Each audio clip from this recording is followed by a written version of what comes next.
Salut à tous. Backseat, c'est le talk show d'actualité politique sur Internet. Si vous voulez nous soutenir, n'hésitez pas à rejoindre le Club Backseat pour 15 € par mois en cliquant sur le lien dans la description.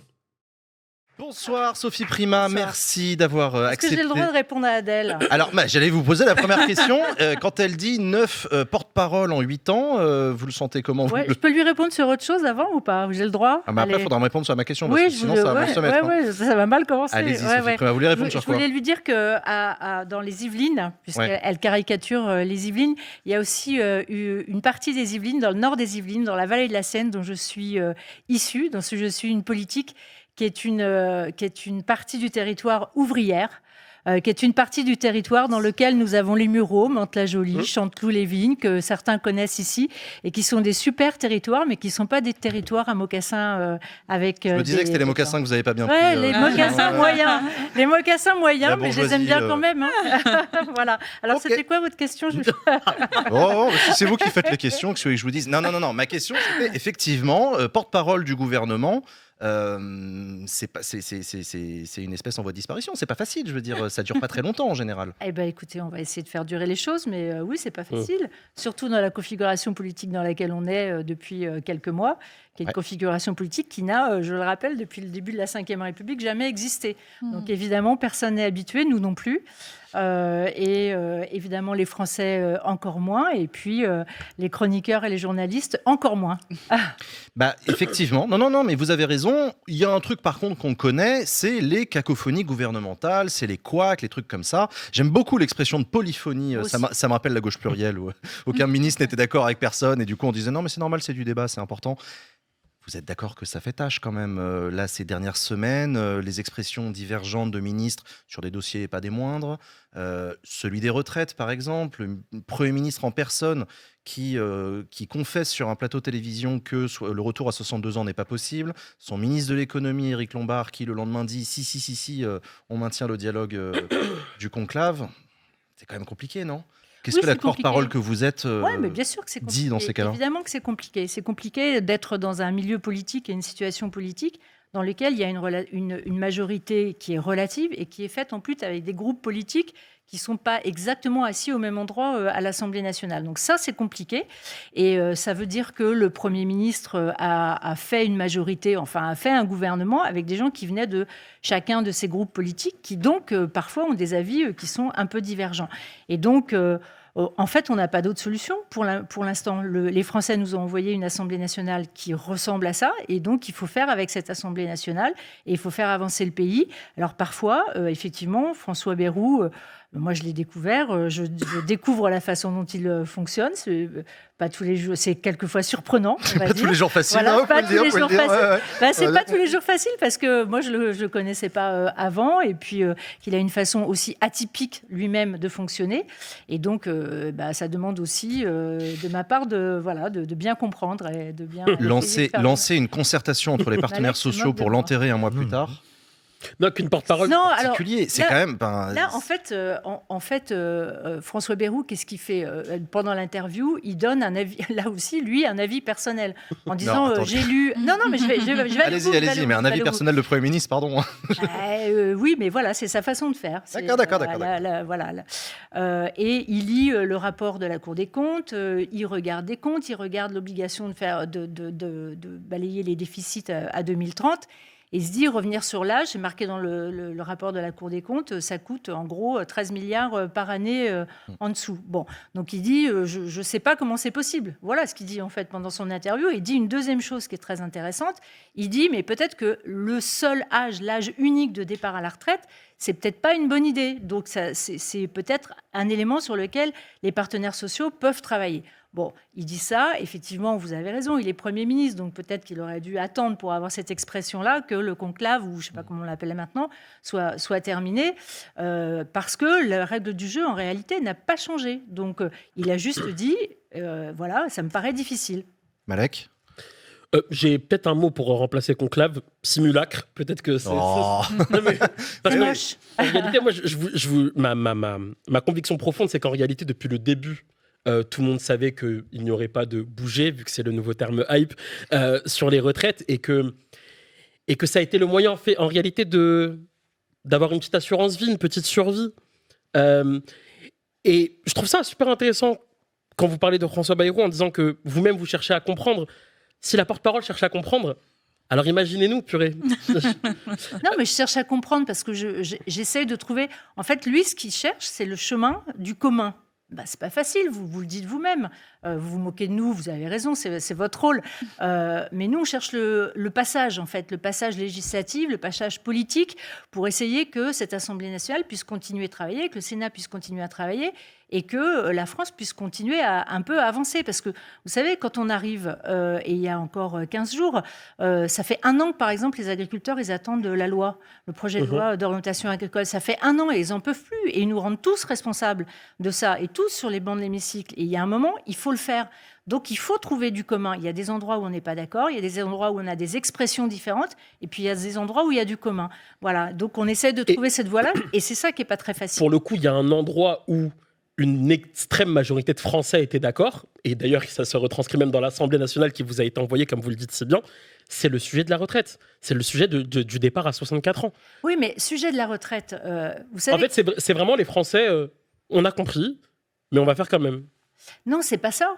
Parce que les Français, qu'est-ce qu'ils nous disent aussi? Qu'ils veulent des comptes équilibrés. Parce qu'aujourd'hui, en l'état des retraites et en l'état de la façon dont fonctionnent aujourd'hui les retraites, et c'est pour ça qu'on a mis les partenaires sociaux tous ensemble.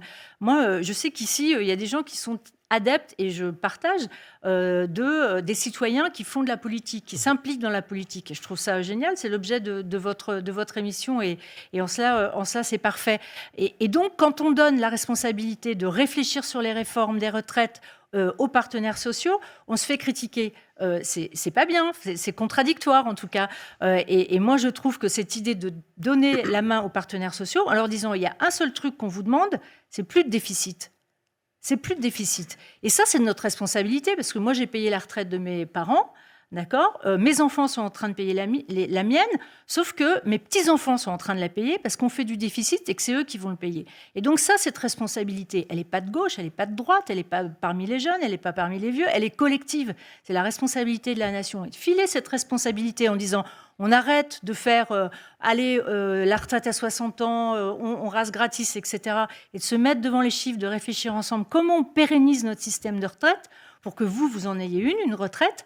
Je trouve que c'est plutôt, pour le coup, une bonne méthode. Mais quand vous réunissez les partenaires sociaux et qu'en pleine négociation, les négociateurs des organisations se rendent compte qu'ils perdent un petit peu leur temps parce qu'en réalité, tout est déjà pipé.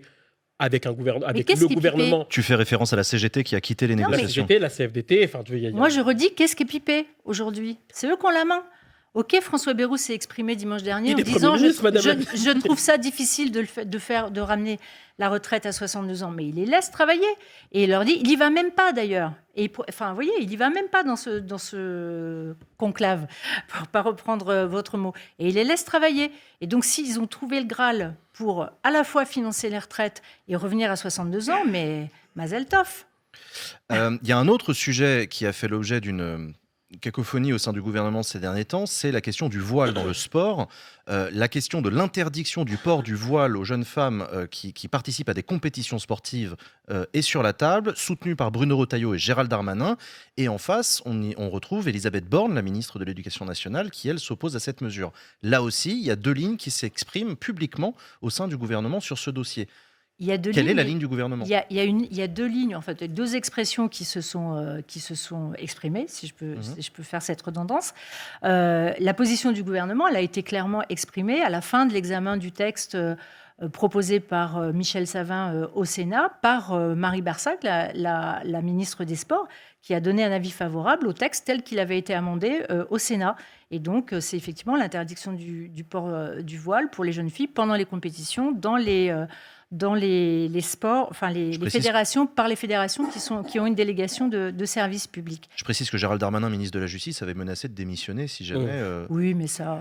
Ouais, bah... Ah mais non, mais c'est important quand même, madame. Ça joue. C'est quand même important. Oui, mais c'est pas ça qui fait la ligne du gouvernement. C'est pas ça qui fait la ligne du gouvernement. On entend que c'est même Gérald Darmanin qui contacte le Parisien en disant qu'il menace de démissionner juste avant d'aller à midi voir le Premier ministre. Oui, mais c'est pas ça qui fait la ligne du gouvernement. On a ensuite la petite phrase qui fuite dans la presse où on apprend que François Bayrou aurait dit à Bruno Retailleau, tais-toi. Bruno Retailleau qui quitte la pièce, François Bayrou qui le rattrape, c'est un théâtre.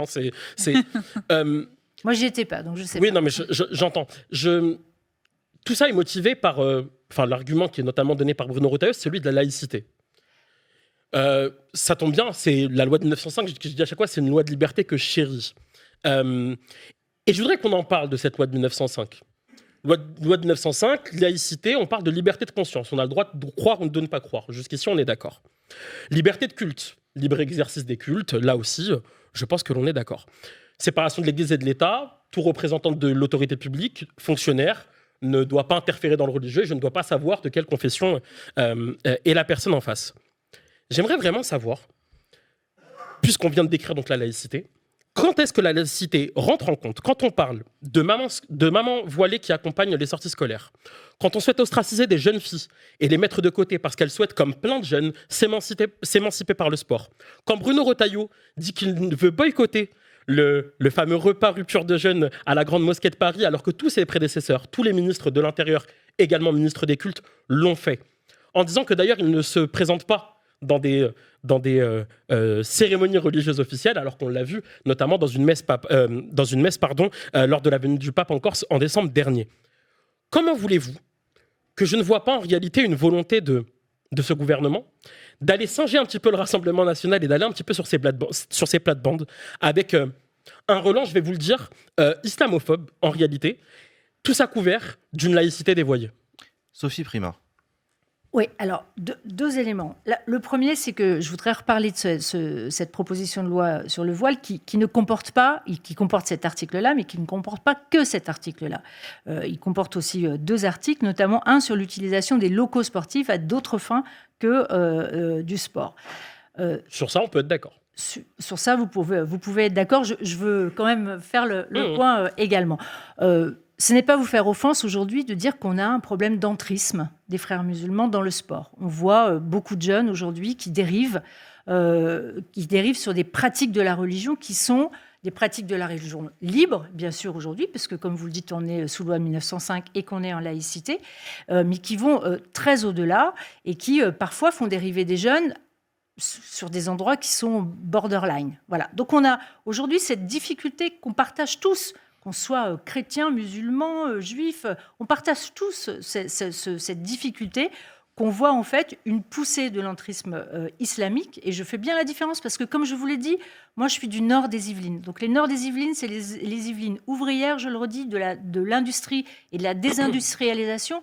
Donc moi, des personnes musulmanes, j'en ai avec moi depuis l'école maternelle. Donc autant vous dire que c'est assez éloigné. Soit. Voilà. Bon. J'essaye toujours de trouver Voilà. Et donc, il faut trouver en fait le signal pour dire il y a des principes de la République qui sont les principes de la loi 1905, qui sont des principes aussi d'égalité entre les femmes et les hommes. Ces principes-là, ils doivent être respectés dans toutes les moments officiels, voilà, où vous représentez en fait un club, où vous représentez la France, où vous représentez un moment officiel. Et puis après, vous avez la liberté. Vous voyez, ça s'est bien passé à l'école, par exemple, quand le voile, par François Bayrou d'ailleurs, a été... complètement différente, madame, vous en conviendrez. Parce que là, je n'arrive toujours pas en réalité à voir pourquoi... telle ou telle jeune fille qui va aller jouer, par exemple, pour le club de Chanteloup-les-Vignes, pour parler de Belleville des Yvelines, je vois pas en quoi, en réalité, la laïcité rentre en compte. Je ne vois pas à quel moment... Parce que vous parlez d'égalité entre les femmes et les hommes. Vous pensez pas justement que c'est, en réalité, justement faire une distinction entre les femmes et les hommes que de dire à une jeune fille, parce que tu es voilée, en réalité, tu ne vas pas pouvoir faire de sport? Mais c'est pas ça qu'on lui dit. Enfin, vous lui dites quoi on lui dit à cette jeune fille... Parce que la loi du voile à l'école est complètement différente. Hein. Oui, très bien. Mais ce qu'on lui dit à cette jeune fille qui va représenter... Elle va représenter quoi? Elle va représenter son club quand elle va faire une compétition. Et donc, les gens qui sont en face d'elle n'ont pas besoin de savoir qui se battent contre... Enfin, qui se battent au sens du sport, hein, bien sûr, contre une chrétienne, une musulmane, etc. Elle représente son sport. Et pourquoi pas? Parce qu'en réalité, ça ne rentre pas là en compte avec la laïcité que l'on vient de décrire. Et il n'y a aucune loi dans le sport, en réalité, dans un règle d'un sport quelconque, qui dit qu'en réalité, on ne doit pas connaître la confession de l'autre. Je rappelle que sur les Jeux Olympiques, la France était le seul pays où, en réalité, nos athlètes ne pouvaient pas être voilés. C'est un principe de la République et on l'affirme. C'est un principe de votre gouvernement. C'est un principe de la République. C'était ma question, c'était votre réponse. Voilà. Lorraine. Vous savez, je voudrais juste dire des choses. Ouais. Moi, je me suis retrouvée au Sénat à devoir me déterminer sur le vote du voile pendant les sorties scolaires. Ça a été un sujet aussi. Vous avez voté quoi ? Je vais vous le dire. Je vais vous le dire, mais je vais vous dire quelle a été ma réflexion. Mais c'est difficile, ces sujets-là, vous voyez, c'est très, très difficile. Encore une fois, moi, j'étais maire de Aubergenville, dans les Yvelines, 12 000 habitants, que vous connaissez. Donc, vous savez que la population maghrébine est très importante et la population musulmane est très importante. Et comme maire, je connais... Enfin, voilà, j'étais très intégrée dans toutes les communautés, y compris les communautés... Et ces mamans qui viennent voiler à l'école aux sorties scolaires, elles ne me dérangent pas, au contraire, elles font partie de la vie sociale, etc. Et puis, dans ma réflexion, je me suis dit, en fait, toutes ces femmes sont des républicaines. Et en fait, qu'est-ce qui les dérange tellement, au-dessus de la République, d'enlever leur voile pendant 2 heures ? Vous voyez, je me suis posé cette question-là. Elles ne sont pas fonctionnaires, madame. Non, mais d'accord. Mais je me suis posé cette question-là, en fait. Et donc j'ai voté ce texte de loi pour l'interdiction, mais en n'étant pas très à l'aise, vous voyez, dans mon raisonnement. Ouais, je comprends bien parce que vous avez voté pour l'interdiction d'un truc qui vous dérange absolument pas, et dans lequel vous constatez vous-même sur le terrain que tout va bien. Bon, donc, voilà. Non mais ok, d'accord, d'accord. C'est pour ça que c'est le en même temps. M'a eu. Hein. Non, mais c'est pour ça que non, mais parce que vous voyez, je demande de croire au fait de voir, d'essayer de comprendre le lien. Oui, en fait. mais bien sûr. Mais il y a aujourd'hui tellement de pression sur l'entrisme, voilà, tellement de pression qu'il faut aussi qu'on marque des éléments symboliques. Et ça, c'est un élément. Il y a aussi symbolique. une pression sur tous les Français de confession musulmane. Et désolé de dire qu'en réalité, ces discussions, ces mesures en réalité ne font qu'accentuer justement cette pression sur les Français de confession musulmane. Et je vous assure que, à force de vouloir jouer à la pâle photocopie avec l'extrême droite et avec le Rassemblement national, vous finirez par perdre le jeu malheureusement, parce que vous servez. Et je le dis, vous parlez des frères musulmans, vous parlez de l'entrisme, vous jouez le jeu des radicaux, madame la ministre, et vous avez une responsabilité. C'est pas à moi qu'il faut parler du Rassemblement national. On va y venir justement sur le fait. Moi non vous avez quitté les Républicains au moment d'Éric Ciotti. On a d'autres sujets à aborder dans cette émission. Lorraine, tu voulais poser une question ? Oui, en fait, moi je constate que vous reprenez quand même l'argument d'entrisme, etc. Moi je me demande au final, vu qu'il y a plusieurs lignes dans ce gouvernement, qui décide au final ? Parce que le Premier ministre. C'est pas l'impression que j'ai, parce que par exemple sur le fait de recadrer. En tout cas, moi, mes arbitrages, je vais les chercher chez le Premier ministre. C'est-à-dire que quand je prépare le compte-rendu du Conseil des ministres, je vais chercher mes arbitrages chez le Premier ministre. Oui, mais est-ce que vous n'avez pas l'impression qu'il y a quand même une ligne qui a plus d'impact au sein du gouvernement, qui est la ligne défendue par Bruno Retailleau et Gérald Darmanin, en l'occurrence ? Vous n'avez pas cette impression-là ? Pour l'instant, probablement que oui, mais sur d'autres, vous ne parlez que de ça, parce que c'est vrai que ça prend beaucoup dans l'actualité, mais il y a beaucoup d'autres textes, beaucoup d'autres travaux qui sont menés par les autres ministres et qui passent un peu sous les radars en ce moment. Émilien ? Oui, je vais revenir sur cette question-là de la pluralité des voix, pour le dire poliment. Polyphonie. Si vous voulez, c'est très joli la Corse. Mais finalement, comme on l'a rappelé dans l'émission, le fait est que le gouvernement n'a pas été composé suite à un accord formel, comme ça peut se faire en Allemagne, comme c'est en train de se faire d'ailleurs au jeu en Allemagne. Et donc, c'est un petit peu une adaptation au jour le jour. Mais du coup, la question qu'on se pose, c'est finalement, est-ce que le risque aussi, c'est pas que la mécanique du chantage et de dire « Ah, si c'est ça, je claque la porte et le gouvernement tombe », devienne un genre de rapport de force et que les gens ne fassent pas de compromis en interne. J'ai l'impression, par exemple, que, mine de rien, les Républicains imposent vraiment leur ligne. C'est aussi peut-être la faute des autres qui n'y vont pas assez fort, et que parfois il est question de « Non, sur ce point-là, on ne dérogera pas ». Et vous-même, vous avez dit « Je reste là parce que j'ai pas de point qui me choque ». Mais du coup, comment est-ce qu'on détermine ça ? Est-ce qu'il y a des discussions plus institutionnalisées entre membres de la majorité ? Non, il n'y a pas ces discussions entre membres de la majorité, si ce n'est au Conseil des ministres, puis dans les discussions interministérielles, quand il y a des réunions interministérielles sur des points bien précis. On est tous rentrés à ce gouvernement en disant c'est un gouvernement qui fait face à la nouvelle situation politique. Vous le dites, il n'y a pas de coalition de base au départ, et donc aucun de nous ne veut renoncer à ce qu'il est. Donc je ne sais pas si on peut parler de chantage au départ, mais comme on ne veut pas renoncer à qui on est, il y a un moment où si la décision est orthogonale à ce qu'on pense, eh bien on ne dénaturera pas non plus nos convictions politiques. Et à ce moment-là, on quittera le gouvernement, on pensera à quitter le gouvernement. Mais pour l'instant, ça n'est pas arrivé. Est-ce que c'est pas aussi un petit problème de culture politique en France? C'est-à-dire que finalement, dans beaucoup de pays, il y en a qui sont obligés de renoncer. Les socialistes, le SPD qui va rentrer au gouvernement en Allemagne, a déjà accepté de faire des grosses compromissions parce qu'il faut bien former un gouvernement. Oui, mais c'est pas le deal de départ. Voilà. Oui, mais est-ce que la France aussi, il n'y aura pas un besoin de commencer à réfléchir? Parce que cette situation-là va sans doute se reproduire de nombreuses fois, malheureusement. Écoutez, pour l'instant, c'est pas le cas. Voilà, c'est pas le cas. Je voudrais revenir un petit peu sur votre parcours à droite, parce que je le trouve intéressant.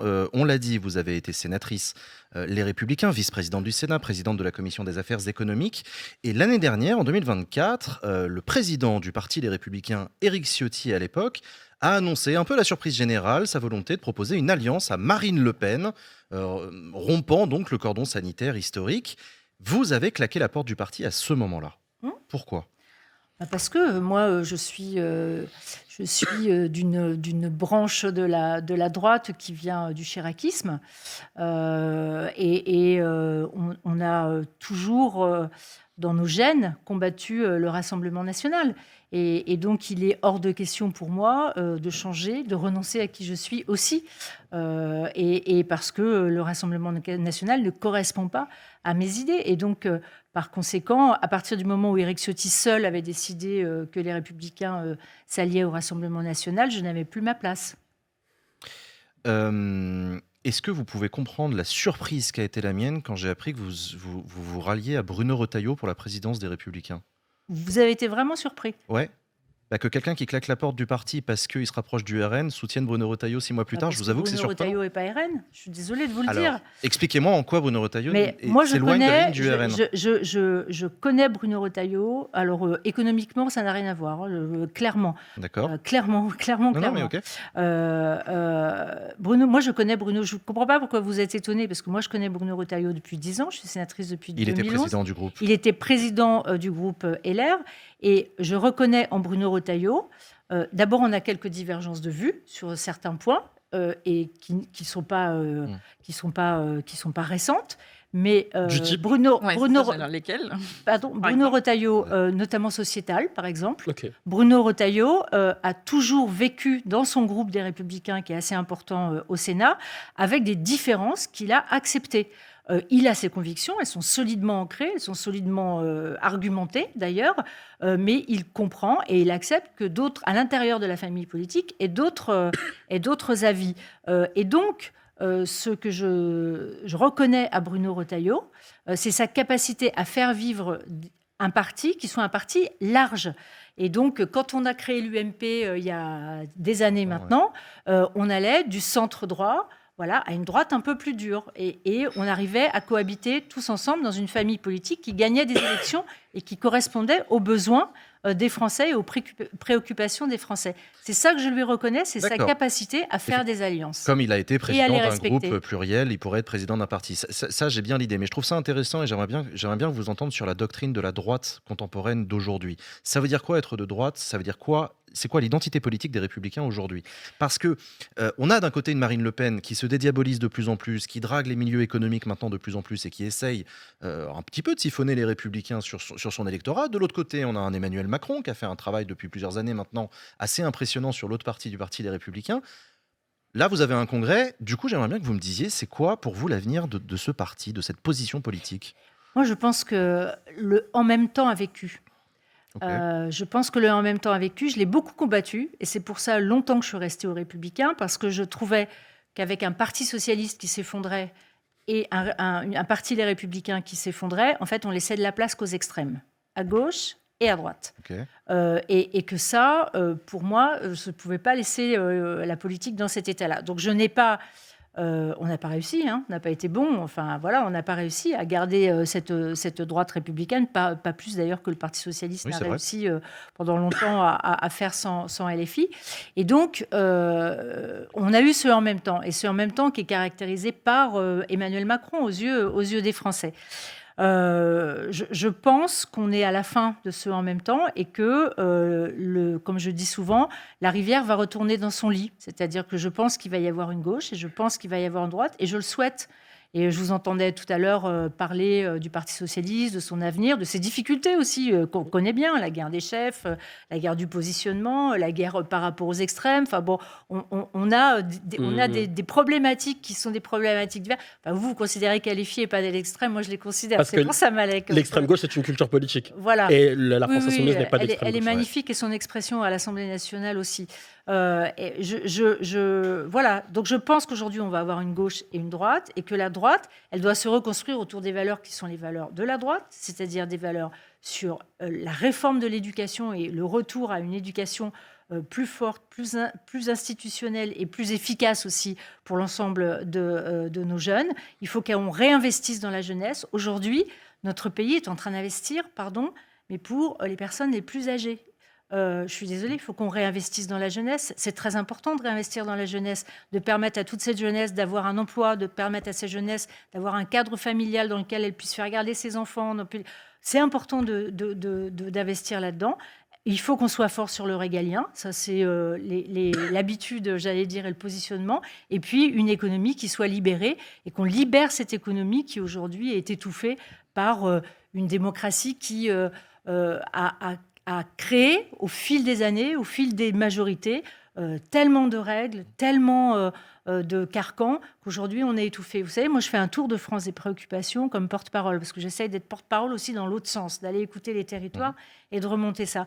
Et je trouve sur le territoire, y compris des territoires ruraux, où les gens n'ont pas beaucoup de moyens d'État présents, y compris dans des entreprises. En fait, les gens nous disent, mais arrêtez, on veut même pas d'argent. Ce qu'on veut, c'est de la liberté. Fichez-nous la paix, on trouvera les solutions. Et ben ça, c'est hyper positif d'abord. Et puis, je pense que ça fait partie de l'ADN de libérer en fait les énergies, qu'elles soient associatives, sportives, économiques. Il faut donner de l'air à notre pays. Émilien ? Ce discours que vous tenez, il n'est pas nouveau. Bon, faut dire que la droite n'a pas pour habitude de changer ses fondamentaux tous les 36 du mois. Bon, on se dit comme beaucoup de partis.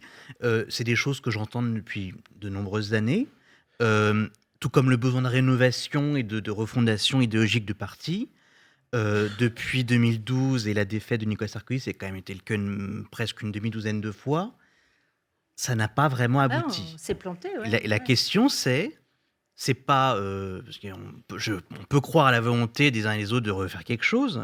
Après, les intérêts divergent selon les positions. Mais comment est-ce que les Républicains peuvent faire en tant que parti pour, j'ai envie de dire structurellement, vraiment travailler les idées, parce qu'a priori Bruno Retailleau n'est pas contre cette position-là, et avoir un parti qui à la fois soit clair doctrinalement et en même temps arrive à parler à tous les spectres de la droite, y compris à droite la plus libérale, sachant que c'est pas un discours qu'on entend beaucoup quand même à droite. On sent que la droite de gouvernement, qui existait justement du temps de Jacques Chirac, est devenue quasiment aphone. Je suis pas sûre de comprendre bien votre question, mais je pense qu'il faut qu'on retrouve la capacité. Alors, je ne sais pas d'ailleurs si ça passe exactement que par un parti. Ça passe par un parti qui crée des idées, qui met des idées sur le tapis. Mais c'est pareil pour la gauche. Et puis, qui essaye de partager ces idées et d'aller les puiser aussi sur le territoire. Ça, on a quand même... Enfin, si on s'est pris des déculottés politiques comme ça, c'est parce qu'aussi on s'est ankylosé, on n'a pas su renouveler, on n'a pas su mettre des jeunes, enfin, on n'a pas su écouter le terrain. Enfin, c'est aussi pour ça. Donc, je pense qu'il faut qu'on sache faire ça et qu'on s'ouvre aussi aux autres idées. Après, moi, je pense qu'il faut arriver dans les 6 mois qui viennent à avoir un discours qui soit à la fois très compréhensible, très clair sur les grandes idées. Et puis après qu'on le partage avec les autres. Je pense que il faut qu'on aille glaner. Vous croyez vraiment à la possibilité que le en même temps a fait son temps, que le macronisme, sans que ce soit un accident de l'histoire, qu'à un moment ça va s'essouffler et que vont réémerger les deux grands partis structurants, la droite et de la gauche, qui étaient les Républicains et le PS? Je ne sais pas si c'est le même format et exactement la même chose que ce qu'on connaissait avant, mais je pense que le grand centre, tel qu'il a été incarné par Macron, avec le « en même temps », et des structures comme les nôtres, vous voyez, en ce moment, d'un gouvernement qui est à la fois centre-gauche et à la fois à droite, c'est compliqué, vous voyez. Encore une fois, vous avez des réserves sur le fonctionnement. C'est compliqué. Donc, je ne sais pas si c'est exactement dans la même configuration que ça existait dans le temps, mais en tout cas, je pense qu'on a besoin d'une gauche et d'une droite républicaine et qu'on a besoin d'une confrontation de convictions, qu'on a besoin d'une confrontation de propositions et que ça me paraît beaucoup plus sain pour la démocratie. Lorraine ? Mais justement, en fait, on voit que la Ve République de base, en tout cas réformée par le général de Gaulle avec le suffrage universel du président, a été surtout construite pour avoir des majorités fortes, des majorités larges. Et là, j'ai l'impression qu'il y a une espèce de mise en danger de l'équilibre institutionnel, dans le sens où, déjà, il faut quand même rappeler qu'en juin dernier, il y a le refus d'Emmanuel Macron de donner l'occasion au NFA de composer un gouvernement. Il y a le ministre de l'Intérieur qui rompt avec la tradition de rompre le jeûne, etc., alors qu'il est aussi le ministre des cultes.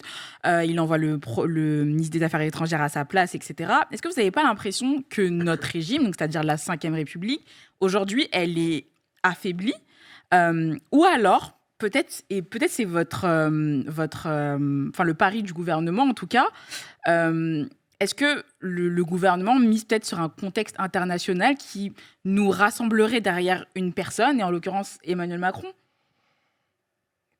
Je sais pas si c'est clair. Oui, c'est clair. Je réfléchissais à ce que j'allais vous répondre, et parce que c'est une question évidemment éminemment intéressante. En réalité, je pense qu'heureusement qu'on a la Ve République.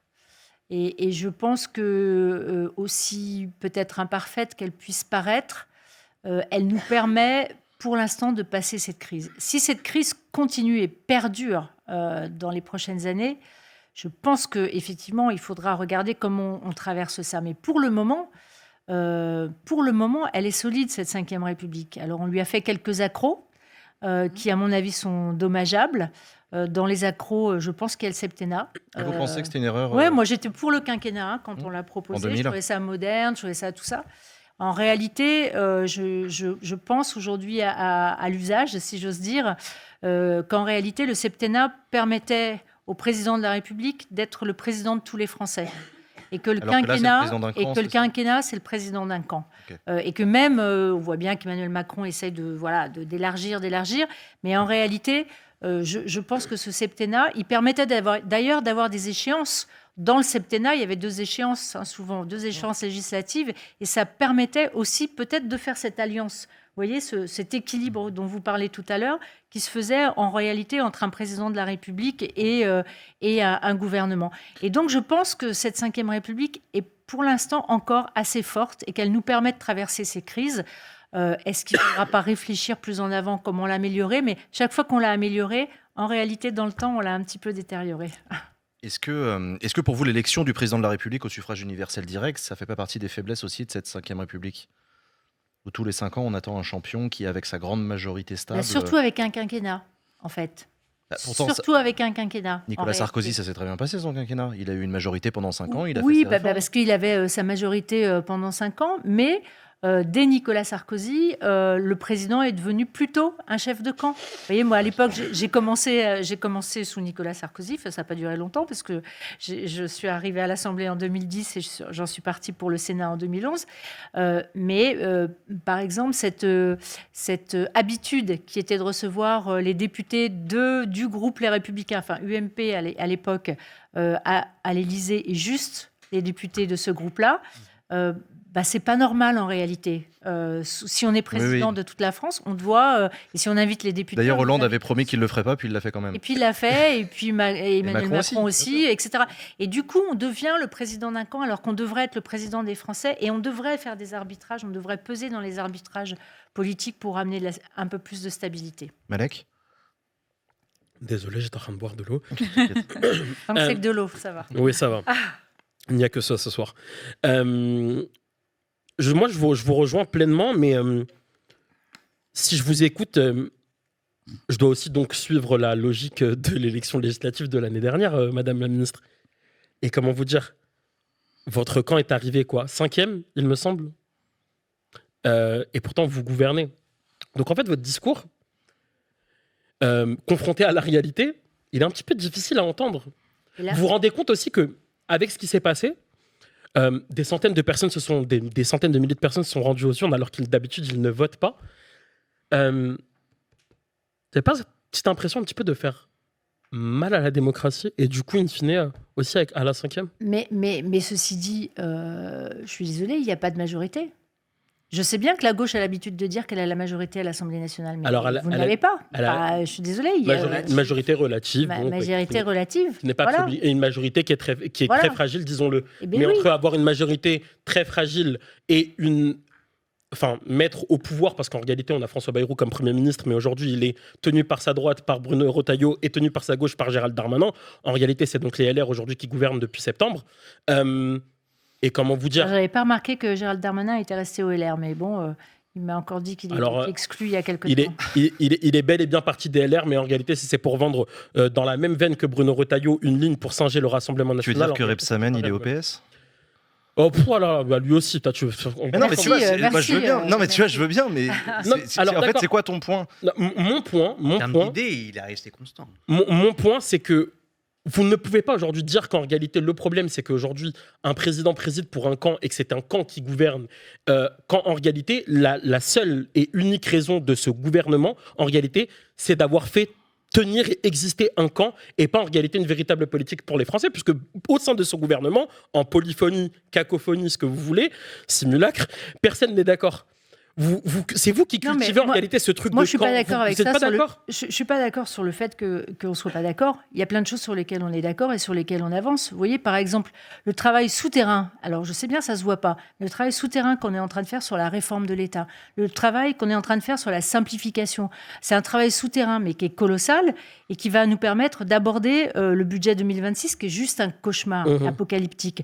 Bon, mais ça, on est tous d'accord et on est tous au travail. Donc, ne dites pas qu'on n'est pas d'accord sur pas mal de choses. En réalité, il y a des points qui sont un peu des points névralgiques qu'on a Qui évidemment. sont tout de même importants. Qu'on a évidemment, mais quand on parle de sécurité, par exemple, regardez le projet de loi, la proposition de loi, pardon, émise par le Sénat sur le narcotrafic. Elle sort du Sénat. D'abord, elle est créée de façon transpartisane. La commission d'enquête, elle est avec un PS et avec un LR. Ils se mettent d'accord, ils font une proposition de loi, elle est votée à l'unanimité. Ça, c'est un bon travail.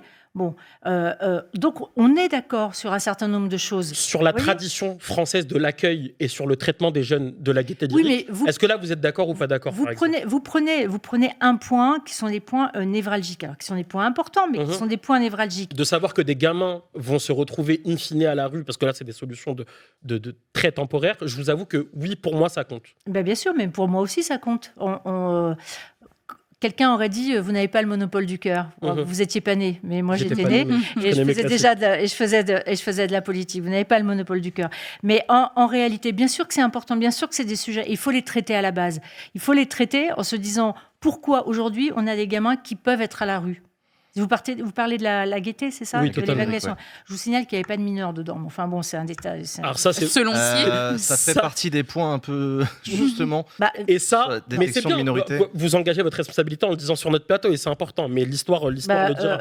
La question d'actualité, François-Noël Buffet a répondu hier. Il a dit la même chose que moi. Ouais. Il a dit qu'il y avait 4-5 cas qui étaient avec des recours sur lesquels on verra. Et naturellement, si ces personnes sont mineures, elles seront accueillies comme il se On doit. se souviendra de cette réponse. Vous parliez de Malek. M. Buffet, le ministre. C'est le ministre qui est donc qui doit assister, qui est le bras droit de Bruno Retailleau. Le liftar qui a eu lieu à la Grande Mosquée de Paris, c'est pas Monsieur Barrot qui a été envoyé, puisque si un ministre avait dû être envoyé, ça aurait été Monsieur Buffet. Non, Beauvau a décidé de ne pas envoyer de ministre et un repas avec des ambassadeurs de pays étrangers a été organisé.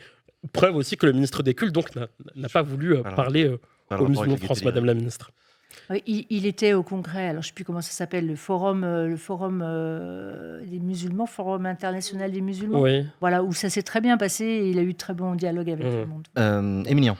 Oui, alors vous avez évoqué la question des jeunes, qui est un discours qui n'est pas forcément tenu de manière très durable à droite, qui a eu des difficultés à avoir le vote des jeunes. Oui, bien Ça, sûr. on ne peut toujours, pas dire le d'ailleurs, je contraire. pense. Ouais, bien sûr. Ma question, c'est est-ce que là, actuellement, le gouvernement... Alors, les jeunes ne sont pas quelque chose d'homogène. Mais malgré tout, est-ce que le gouvernement, par la politique sur les retraites, qui est avant tout soutenu par des personnes retraitées, par le discours qu'il a sur le voile, etc., par la politique, je pense, on en a parlé au début, en matière d'enseignement supérieur et de recherche, où les budgets ne suivent pas le nombre d'étudiants. Est-ce qu'il arrive vraiment à être suivi par les jeunes? Et quand on regarde le vote à la fois En Marche, enfin Ensemble, et LR, il est semblable, c'est-à-dire qu'il augmente avec l'âge. Qu'est-ce que vous pouvez faire? Je ne ferai rien, je n'ai pas mon rôle, mais pour changer ça. Je pense en fait qu'il faut aussi avoir un discours de vérité. Vous avez raison sur les budgets de l'université et de la recherche, vous avez raison sur les retraites, vous avez raison là-dessus. Je pense qu'en fait, depuis trop d'années, et je prends les gouvernements différents qui se sont succédés, y compris d'ailleurs à gauche, on s'est enfermé dans une maquette budgétaire qui aujourd'hui nous étouffe et nous empêche en fait de regarder les vrais sujets de société. C'est quoi les vrais sujets de société? C'est qu'aujourd'hui, dans notre pays, à l'heure où on a plus de 60 ans que de moins de 20 ans. Ça, c'est terrible pour une nation, vous voyez, parce qu'elle ne construit pas son avenir avec ça. La réalité, c'est qu'enfermé dans ces maquettes budgétaires, on n'arrive plus à faire face aux besoins de la jeunesse. Et vous le dites, la recherche, l'innovation, le milieu étudiant, l'université, voilà, qui devraient être des endroits où on met davantage d'argent. Et donc, c'est le moment où, avec la jeunesse, on devrait regarder en fait les arbitrages budgétaires qui doivent être des nôtres. On n'a plus de quoi faire comme avant. Donc, il va falloir qu'on fasse différemment. Et moi, je pense qu'à l'intérieur de la droite que je vois pour demain, que je vois pour mes enfants, je veux qu'on investisse sur la jeunesse. Et donc, ça veut dire faire des choix ailleurs. Il faut qu'on décide ensemble, là où on fait ses choix ailleurs, pour investir sur la jeunesse, parce que investir sur la jeunesse, c'est investir sur le pays. Voilà. C'est ça que je veux faire. Il y a actuellement un Conseil européen sur les questions de défense qui se tient à Bruxelles, aujourd'hui et demain. Il y a un plan de réarmement européen qui fait l'objet de discussions. Et dans son allocution, le président de la République a dit qu'il allait falloir financer un effort supplémentaire sur la question de la défense. Et il n'a pas précisé les modalités de ce financement. Il a juste dit qu'il allait falloir faire des choix.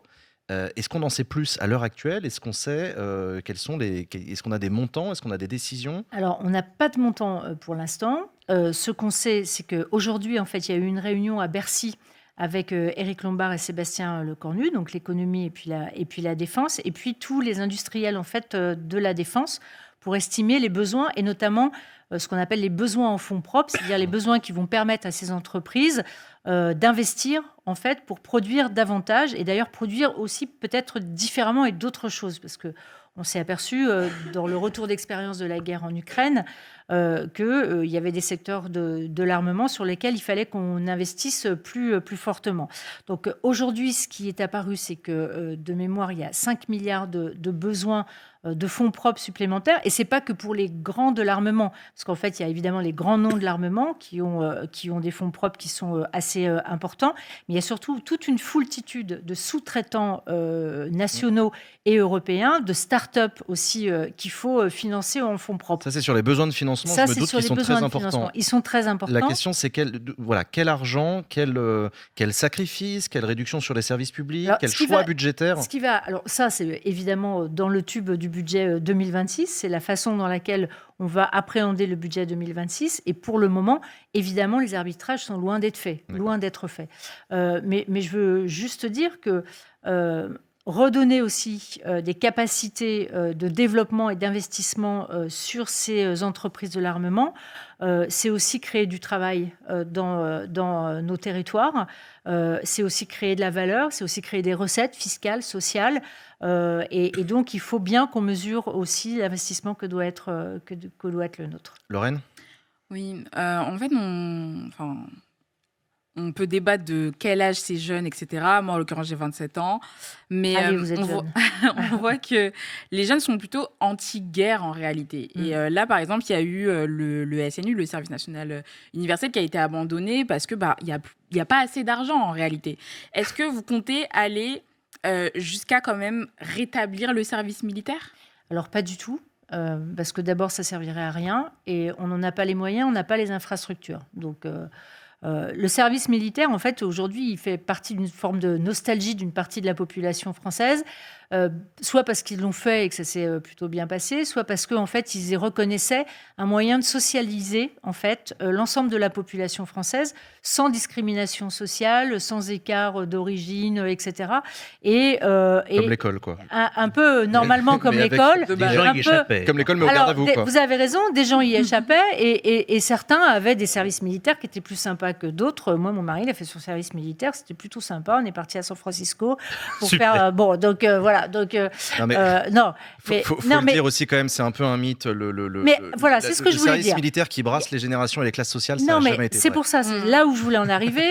En fait, c'est une espèce de nostalgie nationale sur quelque chose dont on idéalise aujourd'hui les effets et qui est, moi je me souviens quand ça a été arrêté, les jeunes ils voulaient arrêter, ils en avaient ras-le-bol. Alors après, juste une question sur le SNU. Il n'a pas été abandonné puisque les budgets ont été continués. Il y a eu au Sénat une petite discussion entre le budget du sport et le budget du SNU. Mais sur le SNU, il y a une chose en fait, qui est très importante, c'est que quand il a été mis en place, l'objectif, c'était de ramener à la citoyenneté un certain nombre de jeunes qui s'étaient éloignés de la citoyenneté. C'était ça l'objectif. C'est-à-dire, s'éloigner, c'est-à-dire qui ne connaissaient pas les institutions, qui ne connaissaient pas l'engagement associatif. Mais vous ne Voilà. pensez pas que c'est le rôle de l'école d'apprendre ça? Mais c'était aussi le rôle Ou de qu'avait été... l'éducation populaire. Oui. C'était le rôle qui avait été assigné au SNU. Je vous parle de, voilà, de ce à quoi ça servait.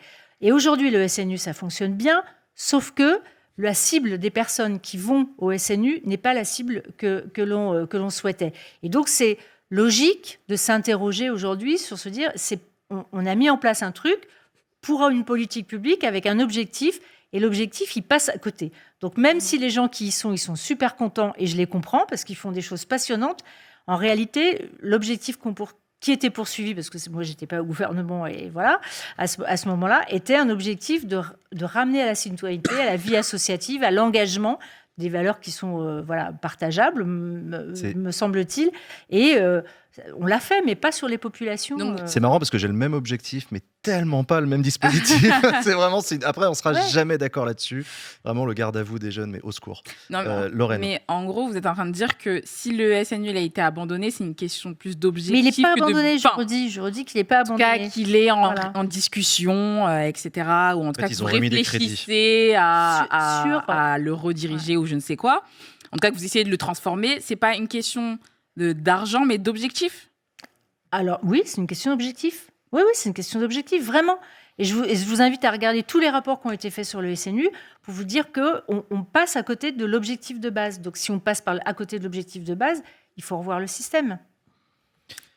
Moi, j'ai une question sur votre rôle en tant que porte-parole du gouvernement. Je reviens un petit peu sur le fait que vous avez pris fait et cause pour la candidature de Bruno Retailleau à la tête du Parti Les Républicains. Je ne suis pas non plus... J'ai Non, pas fait mais- 20 heures. Vous êtes porte-parole du Unitairement gouvernement dans le Parisien. Vous êtes le gouvernement de François Bayrou ou de Bruno Retailleau? Mais je suis dans le gouvernement de François Bayrou et dans ma vie politique, Les Républicains, à laquelle je ne renonce pas, j'ai choisi de soutenir Bruno Retailleau pour cette présidence. Pas de favoritisme Pas de favoritisme. en faveur de c'est-à-dire Bruno Retailleau dans vos prises de position? Non, mais justement, j'essaie de faire attention. J'ai dit que je ne renonçais pas à qui j'étais, mais je suis loyale par rapport à l'objectif qui nous est donné dans ce gouvernement, qui est un gouvernement atypique et qui essaye de faire avancer la France malgré les difficultés. Et elles sont nombreuses, et pas que politiques. Et il peut rester ministre en étant président de parti. Parce Oui. que, par exemple, Jacques Chirac n'a pas voulu au départ que soit Nicolas Sarkozy. Ouais, mais... Bon, il est Ouais, revenu enfin, sur revenu quand même. Vous savez pourquoi. Oui, Bon. je sais pourquoi. Voilà, la raison, donc, c'est aussi... D'ailleurs, tu peux dire pourquoi, Émilien, pour ceux qui ne savent pas, qui ont on raté cette histoire qui était quand même très drôle. le fait est que ça faisait un peu beaucoup pour une personne, surtout qui voulait prendre la succession de Jacques Chirac, mais qui s'est avéré que Nicolas Sarkozy était bien utile au ministère de l'Intérieur pour ce dernier. Et la question, c'est aussi un président de parti, pas pour reprendre la rhétorique de Laurent Wauquiez, mais doit avoir ses propres positions pour la discussion. Et si on est en même temps dans le gouvernement, est-ce qu'il n'y a pas une difficulté pour les Républicains à s'affirmer de manière Alors, j'ai pas le autonome. sentiment que Bruno Retailleau ait la langue dans sa poche, d'ailleurs. Non, sous air. Voilà, donc j'ai Oui. pas ce sentiment-là, donc il exprime son avis. Il Et n'est pas après, de parti. il est suivi et pas suivi. Et puis François Bayrou est patron de parti. Un point. Pas faux, pas faux, pas faux, pas faux, Un point pas faux. tout à fait. Le modem qu'on embrasse. Merci beaucoup, Merci Sophie beaucoup. Primas, d'être venue sur le Merci. plateau de Backseats Merci. pour répondre à nos questions.